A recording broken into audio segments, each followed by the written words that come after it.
എല്ലാ കൂട്ടുകാർക്കും നല്ലൊരു ദിവസം ആശംസിച്ചുകൊണ്ട് നമുക്ക് നേരെ ഇഷിതയുടെയും മഹേഷിന്റെയും ഇന്നത്തെ നല്ലൊരു വിശേഷം കേട്ടാലോ.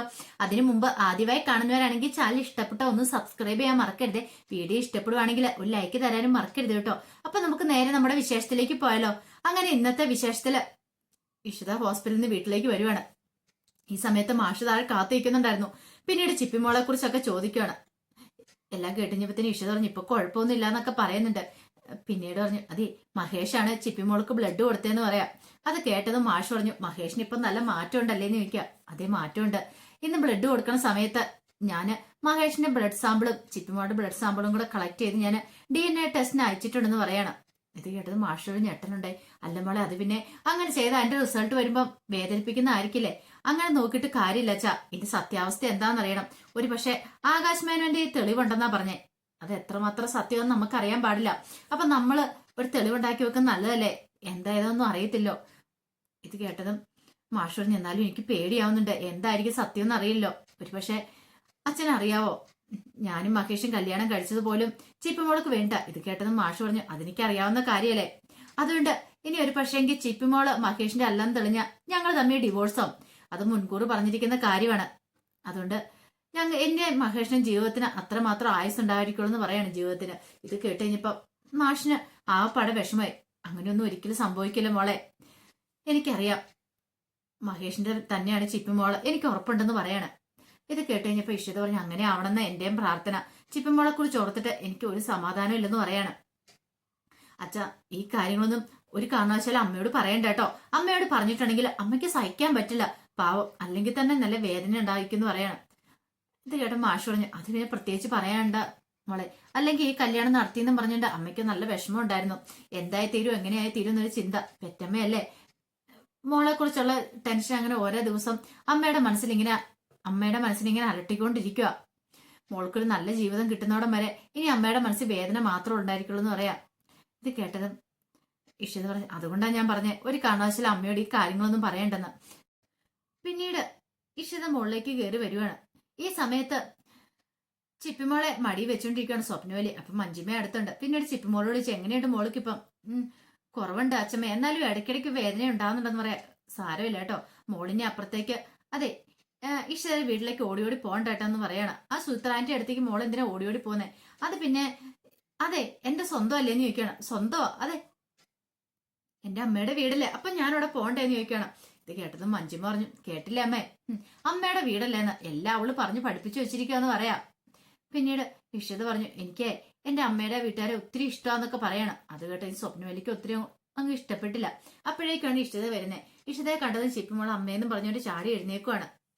പിന്നീട് ഇഷിതനെ കെട്ടിപ്പിടിക്കുക. ഇതൊക്കെ കണ്ടിട്ട് സ്വപ്നവലിയും മഞ്ജിമയും പരസ്പരം നോക്കുകയാണ്. അല്ല മോൾക്ക് എങ്ങനെയുണ്ട് ഇപ്പൊ, വേദന ഉണ്ടോന്ന് ചോദിക്കാം. വേദന ഉണ്ടായിരുന്നു, അമ്മ വന്നതും വേദന കുറഞ്ഞെന്ന് പറയണം. പിന്നീട് ഇഷിത സ്വപ്നവലിയോടൊക്കെ പറഞ്ഞു ഒരു കാര്യം ചെയ്യാം, നിങ്ങൾ മുറിയിലേക്ക് വെക്കോ, ചിപ്പിയുടെ അടുത്ത് ഞാൻ ഇരുന്നോളാന്ന് പറയണം. മഞ്ജു പറഞ്ഞു ഞങ്ങൾ പോണില്ല, ഞങ്ങൾ ഇവിടെ ഇരുന്നോളാം, ഞങ്ങൾക്ക് കുഴപ്പമൊന്നും ഇല്ലാന്ന് പറയണം. അത് കേട്ട് കഴിഞ്ഞപ്പം ചിപ്പിമോള് പറഞ്ഞു അതെ അമ്മ എന്റെ അടുത്ത് ഇരുന്നോളും, നിങ്ങൾ പോയിക്കോളാൻ പറയാം. സ്വപ്നവലിയും മഞ്ജുമയും കൂടെ ദേഷ്യപ്പെട്ട് അങ്ങോട്ടേക്ക് പോവാണ്. ചിപ്പിമോള് പറഞ്ഞാൽ പിന്നെ അവിടെ ഇരിക്കാൻ പറ്റില്ല, അതിന്റെ ദേഷ്യമായിരുന്നു. ആ സമയം മാഷ് വീട്ടിലേക്ക് ഒന്നിങ്ങനെ ആലോചിച്ചോണ്ടിരിക്കുക. മാഷിന്റെ മനസ്സിൽ ഇഷിത പറഞ്ഞ കാര്യങ്ങളൊക്കെയാ. ഒരുപക്ഷെ മഹേഷിന്റെ കുട്ടിയാണെങ്കിൽ താനും മഹേഷിന്റെ കുട്ടി അല്ലെങ്കിൽ താനും മഹേഷും തമ്മില് ഡിവോഴ്സ് ആവും. പിന്നെ ഒരിക്കലും നമുക്ക് മുന്നോട്ട് ജീവിക്കാനായിട്ട് പറ്റില്ല. അതൊക്കെ ഓർത്ത് ഞാൻ മാഷിന് വല്ലാത്ത വിഷമായിരുന്നു. അപ്പോഴേക്കും ഒരു ഗ്ലാസ് ചായയൊക്കെ എടുത്തുകൊണ്ട് സുമിത്ര അങ്ങോട്ട് വരുവാണ്. അല്ല എന്തേ പ്രിയാമണി എന്തേന്ന് ചോദിക്കാം. അതെ ചിറ്റ കടന്നു പറയാ. അതെന്താ എന്താണെന്നറിയത് തലവേദന ഉണ്ടെന്ന് പറഞ്ഞു. ചിപ്പമ്മളുടെ കാര്യം അറിഞ്ഞപ്പോൾ മുതൽ വല്ലാത്തൊരു വിഷമത്തിലായിരുന്നു. പിന്നീട് തലവേദന ഉണ്ടായിരുന്നു പറഞ്ഞു. അങ്ങനെ നേരത്തെ കയറി കിടന്നു പറയാ. അതെ ഞാനൊരു കാര്യം ചോദിക്കാൻ വേണ്ടി വിട്ടുപോയെന്ന് മാഷ് സുഹിത്രയോട് പറയണേ. എന്താ ഇളയച്ച, എന്താ കാര്യം എന്താന്ന് ചോദിക്കാം. അല്ല ആക്സിഡന്റ് ഉണ്ടായത് എങ്ങനെയാന്ന് ചോദിക്കാം. അതെ ഒരു ഡ്രൈവർ വണ്ടി റിവേഴ്സ് എടുത്താ. ആ സമയത്ത് ചിപ്പിമോൾ അവിടെ കളിച്ചോണ്ടിരിക്കുന്നുണ്ടായിരുന്നു. ബോള് വണ്ടിയുടെ പുറയിലേക്ക് പോയി. അയാൾ റിവേഴ്സ് എടുത്തപ്പോ ഞാൻ ശ്രദ്ധിച്ചില്ല, പെട്ടെന്ന് വന്ന് ഇടിച്ചാ. ഒരുപക്ഷെ ഞാനും ഞെട്ടിപ്പോയി. കാരണം ആ ശബ്ദം കേട്ടുകൊണ്ട് പെട്ടെന്ന് അയാൾ വണ്ടി സഡൻ ബ്രേക്ക് ഇട്ട് നിർത്തി. അല്ലായിരുന്നെങ്കിലോ ഇപ്പൊ ചിപ്പിമോള് ജീവനോട് ഉണ്ടാകത്തില്ലായിരുന്നു. ചിപ്പിമോളുടെ ദേഹത്തോട് വണ്ടി കയറി ഇറങ്ങിയാണെന്ന് പറയണം. മാഷോട് എന്റെ ഭഗവാനെ നീ കാത്തെന്ന് പറയണം. അത് മാത്രല്ല ഇളയച്ച, ചിപ്പിമോളെ എടുത്തു കഴിഞ്ഞപ്പോ എനിക്കാണെങ്കിൽ ഒരു വിശ്വാസം ഇല്ലായിരുന്നു. കാരണം ചിപ്പിമോളെ അങ്ങനെ കിടന്നെ ബ്ലഡിൽ കുളിച്ച് വല്ലാത്തൊരു അവസ്ഥയായിരുന്നു പറയാം. എന്ത് ചെയ്യണമെന്ന് പോലും അറിയത്തില്ലാതെ വന്നു. കൃത്യം ആ സമയത്ത് മഹേഷ് ചേട്ടൻ അവിടെ ഉണ്ടോണ്ട് ഉള്ളത് കൊണ്ടാണ് രക്ഷപ്പെട്ടത്. ഇല്ലെങ്കിൽ എന്ത് ചെയ്തേനോ എനിക്ക് ചിന്തിക്കാൻ പോലും പറ്റുന്നില്ല എന്നൊക്കെ പറയുന്നുണ്ട്. ഇത് കേട്ട് കഴിഞ്ഞപ്പോഴത്തേനും മാഷ് പറഞ്ഞു, എന്താണ് ദൈവം കാത്തു, അല്ലെങ്കിൽ ഇപ്പൊ ചിപ്പിമോളുടെ അവസ്ഥ എന്തായി തീർന്നേനും. കുഴപ്പമൊന്നുമില്ലല്ലോ, അതുകൊണ്ട് പേടിക്കാനൊന്നുമില്ല. അത് മാത്രമല്ല, അയാള് പിന്നെ കോമ്പൻസേഷൻ തരാം, കാർ ഇടിച്ചാലെന്നൊക്കെ പറഞ്ഞു.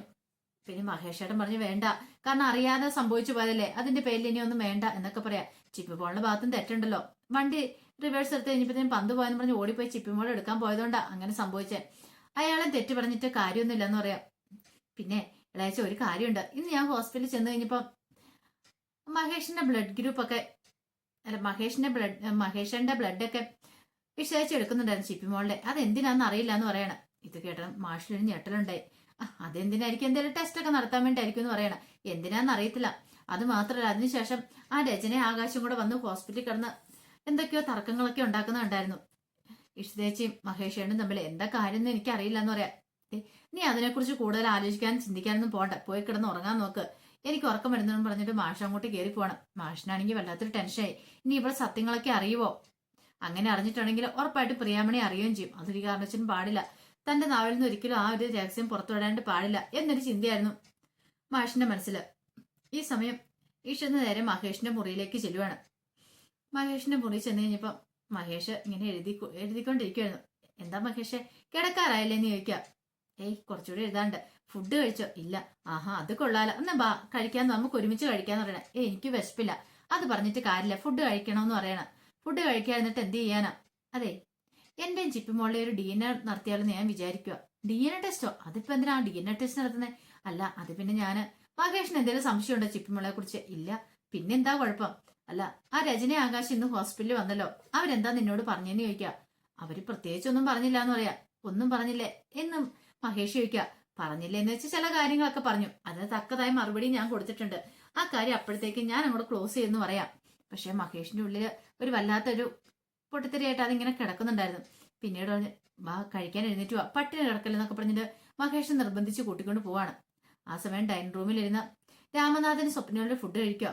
സ്വപ്നവല്ലി പറഞ്ഞു, എന്നിരുന്ന് എന്റെ മോളെ എടുക്കാനായിട്ട് ഐശ്വര്യ ശ്രമിക്കുന്നത്, ഒരു കാരണവശാൽ ഞാൻ എന്റെ മോളെ വിട്ടുകൊടുക്കില്ല എന്ന് പറയാണ്. രാമനാഥൻ പറഞ്ഞു, സ്വപ്നവല്ലി ഇപ്പോഴും നിന്റെ ഇത് തീർക്കാറായില്ലേന്ന് ചോദിക്കും. അങ്ങനെ അങ്ങോട്ട് പെട്ടെന്ന് തീർക്കാൻ പറ്റുമോ രാമ? അതെ, എന്റെയാണ് ചിപ്പിമോള്. ഓഹോ, അപ്പൊ അങ്ങനെയല്ലേ കാര്യങ്ങളൊക്കെ. ഒരു കാര്യം ഞാൻ പറഞ്ഞേക്കാം, ഇനി ഏല നീ ഇങ്ങനത്തെ വർത്താനമായിട്ട് വന്നാണ്ടല്ലോ, ഇങ്ങനെയൊന്നും ആയിരിക്കില്ല ഞാൻ പ്രതികരിക്കുന്നത്. നിന്റെ കർണം പൊത്തിയാൻ തരും. പിന്നെ ശബ്ദം കേട്ട് പിള്ളേരൊക്കെ ഓടി വന്നാലെന്ന് വിചാരിച്ച് മാത്രം തരാത്തെ. ഇനി ഒരു അക്ഷരം പോലും മിണ്ടിപ്പോയക്കല്ലേ. മിണ്ടിപ്പോയിട്ടുണ്ടെങ്കിൽ നീ ഇവിടെ നിലത്ത് വീണ് കിടക്കുമെന്ന് പറയാം. ഞാൻ ഇന്നുവരെ ചെയ്തിട്ടില്ല, എന്നെ കൊണ്ട് ചെയ്യിക്കരുതെന്ന് പറയാം. അത് കേട്ടതും സ്വപ്നവലിക്ക് ദേഷ്യമാണോ സങ്കടമാണോ എന്താണെന്ന് അറിയത്തില്ല. അപ്പോഴേക്കാണ് മഹേഷ് ഇഷിതയും കൂടെ കഴിക്കാൻ വന്നേ. മഹേഷ് വന്നപ്പോഴത്തേനും സ്വപ്നവലി മോനിരിക്കും, ഞാൻ വിളമ്പി തരാന്ന് പറഞ്ഞ് വിളമ്പി കൊടുക്കുകയാണ്. അങ്ങനെ വിളമ്പി കൊടുത്ത ഭക്ഷണം എന്ത് ചെയ്യണം, മഹേഷ് ഇഷിതയുടെ മുന്നിലേക്ക് വെച്ചു കൊടുക്കുക. അതൊട്ടും ഇഷ്ടപ്പെട്ടില്ല സ്വപ്നവലിക്ക്. പക്ഷെ എന്ത് ചെയ്യാനാന്ന് പറ. പിന്നീട് ഇഷിതയുടെ പ്ലേറ്റിലേക്ക് കറിയൊക്കെ വിളമ്പി കൊടുക്കുന്ന മഹേഷാണ്. ഇതൊക്കെ കണ്ടിട്ട് ദേഷ്യപ്പെട്ട് സ്വപ്നവലി നിൽക്കുക. സ്വപ്നവലിക്ക് സഹിക്കാൻ പറ്റുന്ന കാര്യമായിരുന്നില്ലത്. കാരണം ഇത്ര കാര്യത്തോട് കൂടിയിട്ട് ഇങ്ങനെ നോക്കിക്കൊണ്ടിരിക്കണേ.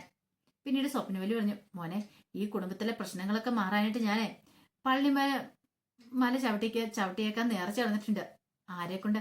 അച്ഛനെ കൊണ്ട്. അച്ഛൻ 3 തവണ പള്ളിമല ചവിട്ടിയേക്കാന്ന് നേർച്ച നടന്നിട്ടുണ്ടെന്ന് പറയാം. ഇത് കേട്ടത് രാമനാഥൻ പറഞ്ഞു, അതെ, അടുത്ത തവണ തൊട്ട് ഇനി നേർച്ച നേരത്തെ ഞാനായിരിക്കും. കാരണം സ്വപ്നത്തിനെ കൊണ്ട് മല ചവിട്ടിച്ചേക്കാന്ന് എല്ലാ തവണ എനിക്കിട്ടല്ലേ വെച്ച് തന്നെ, ഈ തവണ അവൾക്കിട്ട് കൊടുക്കട്ടെ എന്ന് പറയണം. ഇത് കേട്ട സ്വപ്നവലി പറഞ്ഞു, അതെ രാമ വേണ്ട കേട്ടോ എന്ന് പറയണ. പിന്നെ എന്നെ എപ്പോഴും നേർച്ച നടത്തുക, എന്നെ അങ്ങ് മലയ്ക്ക് വിടാമെങ്കിൽ പിന്നെ സ്വപ്നവലിക്ക് എന്താ മലയ്ക്ക് പോയാലെന്ന് ചോദിക്കുകയാണ്. പിന്നീട് സ്വപ്നവലി ഒന്നും മിണ്ടിയില്ല. അങ്ങനെ ഫുഡൊക്കെ കഴിച്ചതിന് ശേഷം മഹേഷ് ഉറങ്ങാൻ തുടങ്ങുമ്പോൾ ചിപ്പിമോളുടെ അടുത്തേക്ക് വരുവാണ് ഇഷ്ട. ചിപ്പിമോൾ ചോദിച്ചു, ഡാഡി ഫുഡ് കഴിച്ചെന്ന് ചോദിക്കും. കഴിച്ചു, മോൾക്ക് ഉറങ്ങണ്ടേ, അതിനുമ്പ് ഈ പാല് കുടിക്കാൻ പറയണ. ഒരു ഗ്ലാസ് പാലം കൊടുത്തു. ചിപ്പിമോള് പകുതി കുടിച്ചു. മതി അമ്മയെന്ന് പറയണം. എന്നാ ബാ ഉറങ്ങാന്ന് പറഞ്ഞുകൊണ്ട് ചിപ്പിമോളെ നെഞ്ചോട് കിടത്ത് ഉറക്കുവാണ്. ഈ സമയത്ത് ചോദിച്ചു, അതെ ഡാഡിക്ക് ഇപ്പൊ എന്നോട് പഴയതുപോലെയല്ല, സ്നേഹമൊക്കെ ഉണ്ടല്ലേ അമ്മയെന്ന് ചോദിക്കാം. ആര് പറഞ്ഞില്ലെന്ന്? എനിക്കറിയാം, സ്നേഹമുള്ളതുകൊണ്ടല്ലേ ഡാഡി എനിക്ക് ബ്ലഡ് തന്നേന്ന് ചോദിക്കാം. അത് ശരിയാ, മോളോട് ഭയങ്കര ഇഷ്ടമാണ് ഡാഡിക്ക്, ഒത്തിരി സ്നേഹം ഉണ്ടെന്ന് പറയാം. പിന്നീട് പറഞ്ഞു, മോള് കിടന്ന് ഉറയ്ക്കോ, ഇനി ഒന്നും ചിന്തിക്കണ്ടെന്ന് പറഞ്ഞിട്ട് അങ്ങനെ ചിപ്പിമോളെ കിടത്തി ഉറക്കുവാണ്. പിന്നീട് കാണിക്കുന്നത് ആകാശിന്റെ രചനയും കൂടെ ഹോസ്പിറ്റലിൽ ഇങ്ങനെ ഇറങ്ങി വരുവാണ്. ഈ സമയം ആകാശ് രചനയോട് പറഞ്ഞു, ഇന്നത്തോടുകൂടി അവന്റെ അഹങ്കാരം തീരും, അവന്റെ പരാജയമായിരിക്കും നമ്മൾ കാണാൻ പോകുന്നത്, നമ്മൾ ഇന്ന് വിജയം ആഘോഷിക്കും. അങ്ങനെയൊക്കെ പറഞ്ഞുകൊണ്ടിരിക്കുന്ന സമയത്ത് മഹേഷ് അങ്ങോട്ടേക്ക് വരുവാണ്. ആഹാ വന്നല്ലോ, നിന്നെ ഒന്ന് കാണാൻ വേണ്ടി നോക്കിയിരിക്കുവായിരുന്നടാ ഞാന്. ഇത് കേട്ടത് മഹേഷ്, എന്നെ കാണാനോ? എന്നെ കാണേണ്ട ആവശ്യം നിനക്കെന്താന്ന് ചോദിക്കുക. അതെന്താന്ന് ഞാൻ കാണിച്ചു തരാടാ. ഇന്നലെ DNA ടെസ്റ്റിന്റെ റിസൾട്ട് വരുന്നേ. അങ്ങനെ വന്നു കഴിയുമ്പോ ചിപ്പിമോൾ എന്റെ മോളാന്ന് തെളിയും. അങ്ങനെ വന്നാൽ പിന്നെ നിനക്ക് എന്ത് ചെയ്യാൻ പറ്റുമെന്ന് ചോദിക്കുക. അത് കേട്ടതും മഹേഷ് പറഞ്ഞു, ഒന്ന് പോടാ അവിടുന്ന്, അവൾ എന്റെ മോളാന്ന് പറയണം. എടാ നിനക്ക് തെളിവ് സഹി ഞാൻ കൊണ്ടേ തന്നില്ലേ, എന്നിട്ട് നീ അത് വിശ്വസിക്കാൻ കൂട്ടാക്കിയില്ല. ഇനിയിപ്പൊ കണ്ടോടാ, ഇന്നത്തെ ആ ബലം വന്നു കഴിയുമ്പോ നിനക്ക് അറിയാനായിട്ട് സാധിക്കുമെന്ന് പറയണം. അപ്പോഴേക്കാണ് ഇഷിതയും ചിപ്പിമോളും അങ്ങോട്ട് വരുന്നുണ്ട്. ആഹാ വന്നല്ലോ, എന്നാലും വന്നതും കാണാൻ പറ്റിയതിലും ഒത്തിരി സന്തോഷമുണ്ട്. പിന്നീട് രജന ചിപ്പിമോളോട് മോളും കൂടെ മോളുടെ ഡാഡി എന്ന് പറയണേ. എന്റെ ഡാഡി അല്ലത്, എന്റെ ഡാഡി ഈ നിൽക്കുന്നാന്ന് പറഞ്ഞ് മഹേഷിനോട് ചേർന്ന് നിൽക്കുവാണ്. ഈ സമയത്ത് ഇഷിത പറഞ്ഞു, അതെ ഡാഡി ആരാന്നൊക്കെ തീരുമാനിക്കുന്നേ, ഇനി സമയമുണ്ടല്ലോ, DNA ടെസ്റ്റിന് ബലം വന്നില്ല, വരട്ടെ എന്ന് പറയണം. അങ്ങനെ സംസാരിച്ചുകൊണ്ടിരിക്കുന്ന സമയത്ത് DNA ടെസ്റ്റിന്റെ ബലം വരുവാണ്. അത് വായിച്ചു നോക്കി കഴിഞ്ഞപ്പോഴത്തേന് ഇഷിത മുഖത്തിന് ഞെട്ടലുണ്ടായി. പിന്നീട് പറഞ്ഞു, അതെ എന്ന് പറഞ്ഞിങ്ങനെ നിൽക്കുവാണ്. പെട്ടെന്ന് രജനി ചോദിച്ചു, എന്താ DNA പത്രത്തിനകത്ത് എഴുതിയേക്കണെന്ന് ചോദിക്കുക. കുഞ്ഞിന്റെ അച്ഛൻ മഹേഷാന്ന് പറയണം. ഓഹോ അങ്ങനെയാണോ, അന്ന് ആ റിസൾട്ട് ഒന്ന് കാണണമെന്ന് പറഞ്ഞിട്ട് ആകാശ് ആ റിസൾട്ട് നിങ്ങൾ വാങ്ങിക്കുവാണ്. വാങ്ങിച്ചു കഴിഞ്ഞിട്ട് പറഞ്ഞു, ഓ ഇതിനകത്ത് ആകാശ് മേനോനാണെന്നാണല്ലോ എഴുതിയേക്കുന്നത്, പിന്നെ എങ്ങനെയാ മഹേഷ് എന്ന്? ഡോക്ടർക്ക് ഇപ്പം വന്ന് വായിക്കാനും അറിയില്ലെന്ന് ചോദിക്കുകയാണ്. അത് കേട്ടതും ഇഷതയൊന്നും മിണ്ടിയില്ല. ഇഷതയ്ക്ക് ഭയങ്കര വിഷമമായി. രചന പോയി ചിപ്പിമോളുടെ കൈയെ പിടിക്കുക. ഇങ്ങോട്ട് വാടിയെന്ന് പറഞ്ഞ് പിടിച്ചു പിടിച്ച് അങ്ങോട്ട് കൊണ്ടുപോവാണ്. ഇഷത ഇങ്ങനെ ആകപ്പാടെ പേടിച്ചു വരച്ച് നിൽക്കുക. ഇഷതയ്ക്ക് എന്ത് ചെയ്യണമെന്ന് അറിയത്തില്ല. പിന്നീട് ഇഷത കഴുത്തേക്കിടങ്ങ് താലിമാലി ഊരി മഹേഷിന്റെ കയ്യിലേക്ക് കൊടുത്തിട്ടുണ്ട്. നിങ്ങൾ എന്നോട് ചതി ചെയ്തേ, ഈ ചതി ഞാൻ ഒരിക്കലും പൊറുക്കില്ല എന്ന് പറയണം. അപ്പൊ അതിന്റെ വിശേഷങ്ങളൊക്കെയാ കണ്ടേ. ഇത് ചിലപ്പോൾ സ്വപ്നമായിരിക്കും കേട്ടോ, ഒറിജിനലായിട്ട് നടക്കുന്നതായിരിക്കില്ല. അപ്പൊ അതിന്റെ വിശേഷങ്ങളൊക്കെ അറിയാൻ നമുക്ക് കാത്തിരിക്കാം. ഒരിക്കൽ കൂടി എല്ലാവർക്കും നല്ലൊരു ദിവസം ആശംസിച്ചു നിർത്തുന്നു.